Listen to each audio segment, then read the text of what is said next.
KREM 2 News at Noon begins now. Right now at KREM 2 News at Noon, we are tracking high winds and the threat for dust storms this afternoon. We are under a weather impact alert day as we will alert you to the risk of those high winds.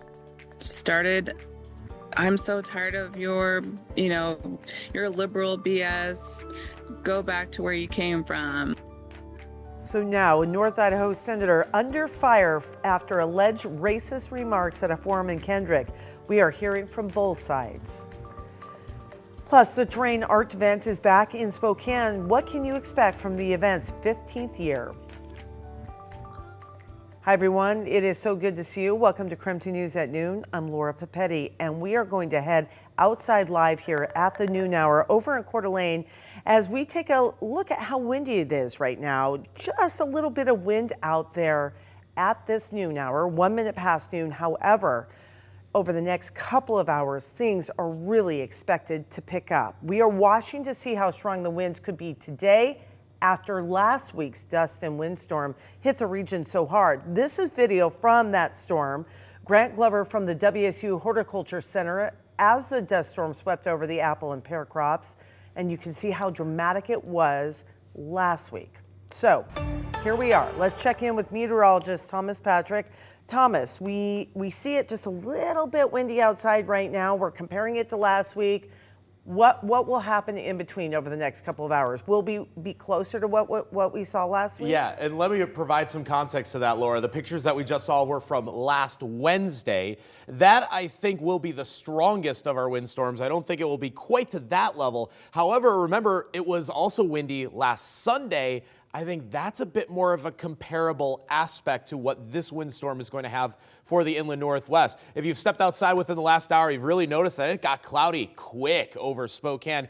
And the rain is soon to follow. That's right. The rain comes first, and then the winds are going to pick up. But by the way, the winds have already increased to about 20 miles per hour over Spokane. But the rain is now just starting to fall in areas near Vantage and Moses Lake, up towards Grand Coulee, and into areas of Okanagan and Ferry County. This is right where that cold front is located. And of course, that cold front is going to continue to drive straight eastward on the backs of what is likely going to be 40 to 50 mile per hour wind gusts. It's the winds themselves that are helping to propagate the whole storm system forward. So those winds are going to shift to the west and start gusting up to 50 miles per hour. About 2 hours from now at 2 o'clock, that's right when it should be passing Spokane. So that's when those winds are really going to start to accelerate by quite a degree. So we have both blowing dust advisories and wind advisories for these areas. These are pretty interchangeable alerts. It's just alerting us to the fact that we're going to have strong winds and blowing dust or dust storms as a result of those strong winds, of course. Temperatures are at 63 degrees right now. They are capped at that moment, so we're going to get a little bit of rain in a couple hours here in Spokane, but the high winds are likely going to last through the rest of this afternoon.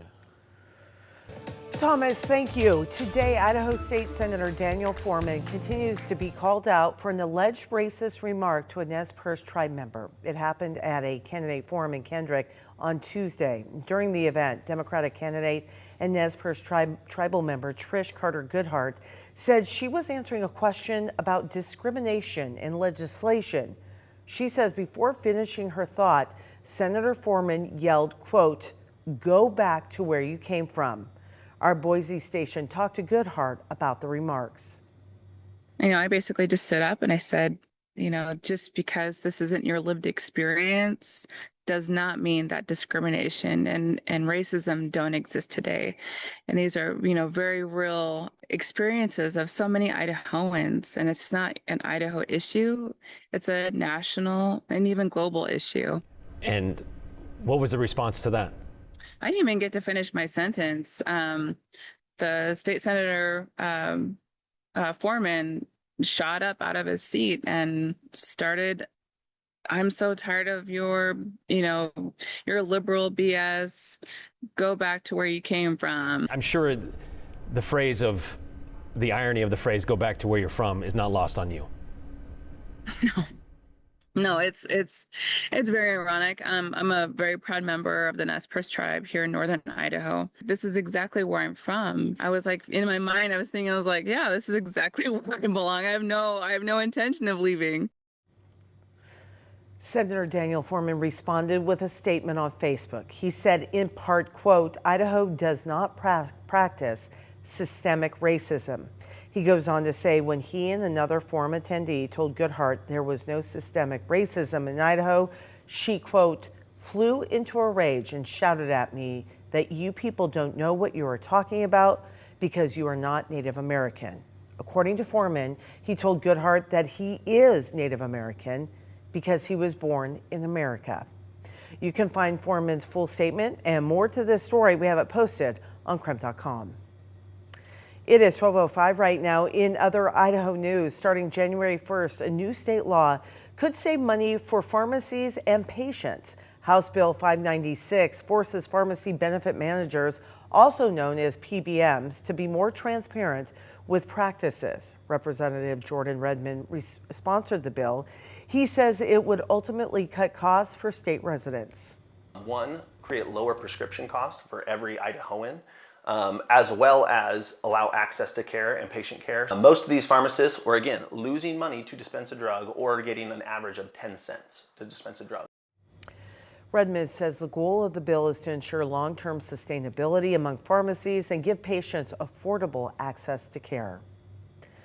2,000 gallons of radioactive waste will be making its way through Spokane to disposal facilities in both Texas and Utah. That's coming up next year.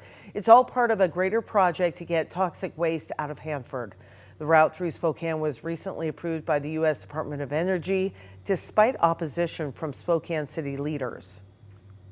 But I'm hopeful that they ship more, that we have a say in what that's going to look like for all the different types of waste that they want to remove from the site. The Department of Energy says it is a test run that went through a robust public approval process. A Hanford site spokesperson for the Department of Energy says the waste is expected to be treated by the end of this year and then transported sometime next year on semi-trucks.